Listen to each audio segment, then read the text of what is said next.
Mental health consequences of poverty. Poverty impact extends far beyond financial instability, profound attention, affecting mental health. This presentation explores the intrinsic relationship between poverty and mental well-being, examining increased rate of anxiety, depression, and other disorders among impoverished population. Our group project conducted by Talia Joseph, Alicia Espinoza, Trisha Paulson, Cherie Sylvester, Stacey Derrick, Crystal Moore, Nakisha Tinto, and Israel Castle delves into various studies summarizing key findings and purpose preventative strategies to mitigate these effects. Over here, there is an overview of some of the articles in the PowerPoint. Article 1, the perspective of poverty and mental health. Article 2, poverty toll and mental health. Article 3, impact on children mental health. Key findings in the summary, which include increased mental health risks, vulnerable population, and barriers to care. An impact on children and education, which involve developmental challenges, long-term effects, and educational interventions. The role of the social network and support. These roles include community support, family service, and peer networks. A preventative strategy, which is required by basic need access, social support system, economic empowerment, and early intervention. Policies recommendation, which would be universal basic income, expanded social services, and integrated mental health services. In conclusion, poverty is a significant determinant of mental health, creating a cycle that impacts individuals and families in profound ways. Understanding the relationship between poverty and mental health is crucial for developing effective preventative strategies and policies. By working together, we can break down the cycle of poverty and improve mental health outcomes of vulnerable populations. Mother with financial constraints and is going through some mental problems due to poverty and how it took a toll on her. Samantha, a 30-year-old mother, is cooking over a makeshift fireside outside her modest home. Her two young children are nearby as she carefully stretches what little food she has. For Samantha, poverty is a daily reality, shaping every choice and every task. Unable to afford a stove or steady meals, she cooks outside, stretching scarce ingredients to feed her children. Yet, this constant struggle for the basics takes a toll beyond the physical. With each small sacrifice, the weight on her spirit grows, affecting not just her body but her mind.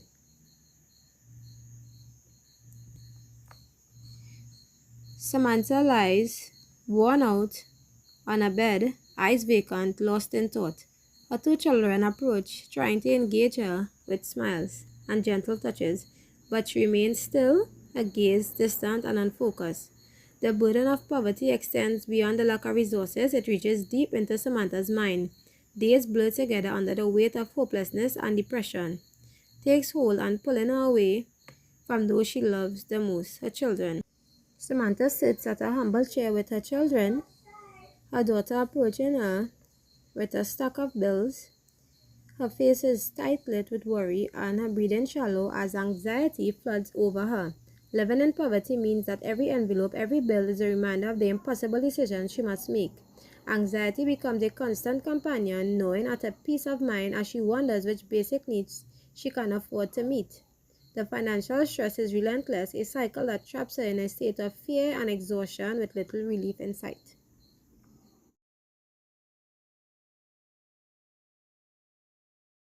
In this clip, Samantha had broke her foot while cooking for her kids and found herself experiencing excruciating pain.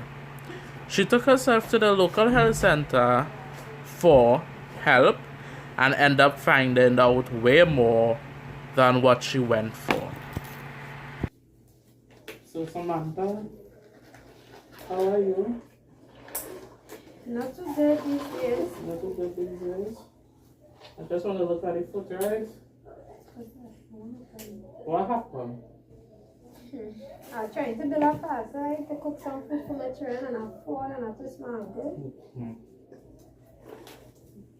Just looking at it, right? Yeah.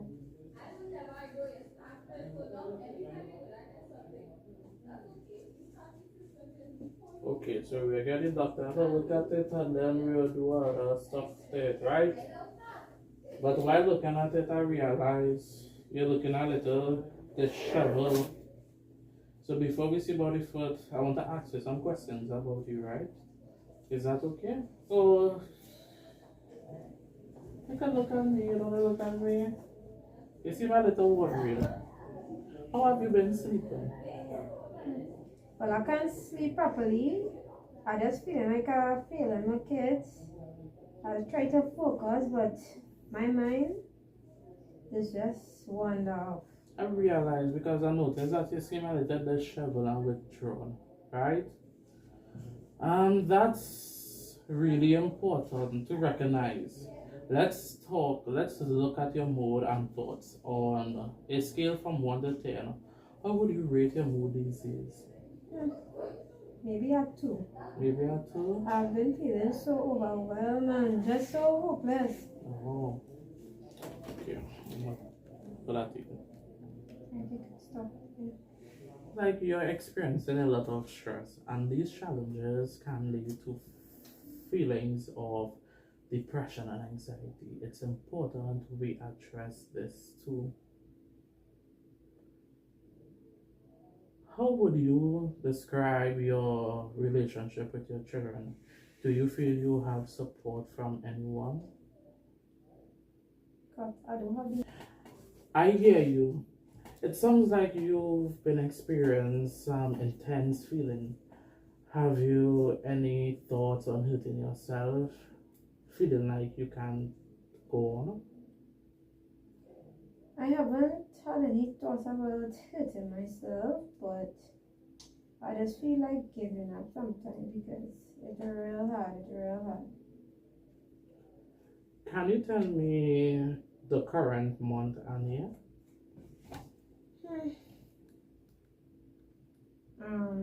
October 2024. Okay, great. And can you remember a few things I tell you, like apple, table, penny? Let's see how you do. Okay, let's talk about your thoughts. What do you think is the cause of your stress? I feel so alone. I try to be strong for the kids, but I'm just so tired. I hear you, Samantha. You're carrying a lot right now, but I just want you to reduce and see that you're really overwhelmed. Can we talk about that? I can't let things fall apart. If I don't make sure everything okay, who will do it? Some days I feel like I can't even breathe just from all this stress. Samantha, it sounds like you're experiencing more than just stress. What you're describing, this constant feeling of being overwhelmed and exhausted, feels like you cannot keep it up.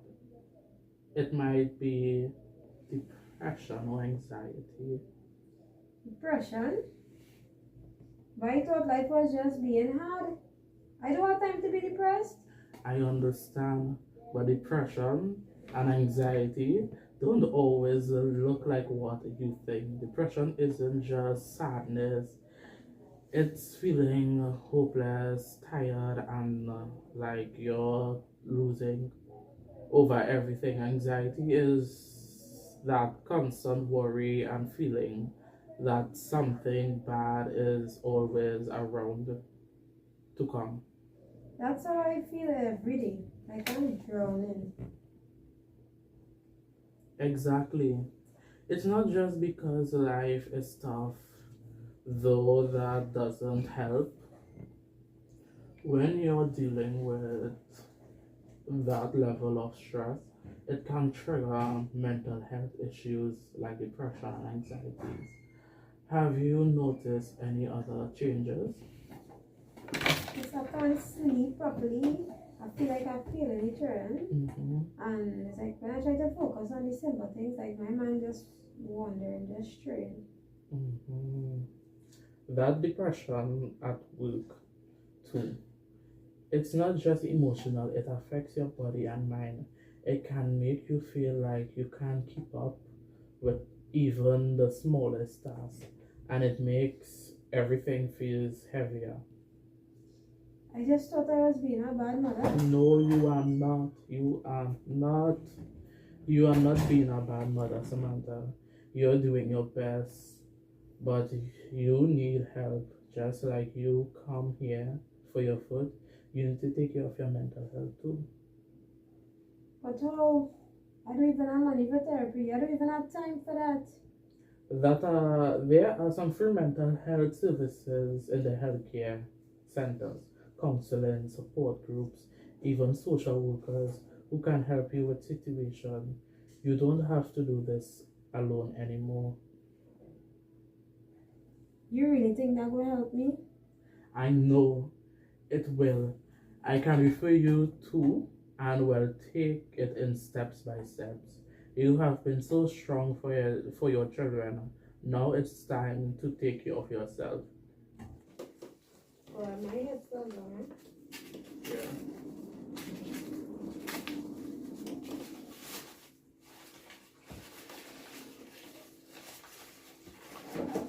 So Victor, you talk about like what let's say. You know, she might be like, I use it, no gloves and whatever. But she might look at something as well. They're supposed to be doing one thing else.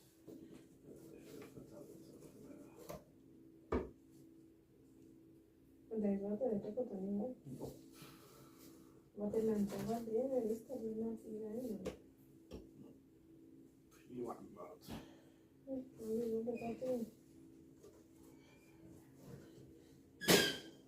Yeah. Finish.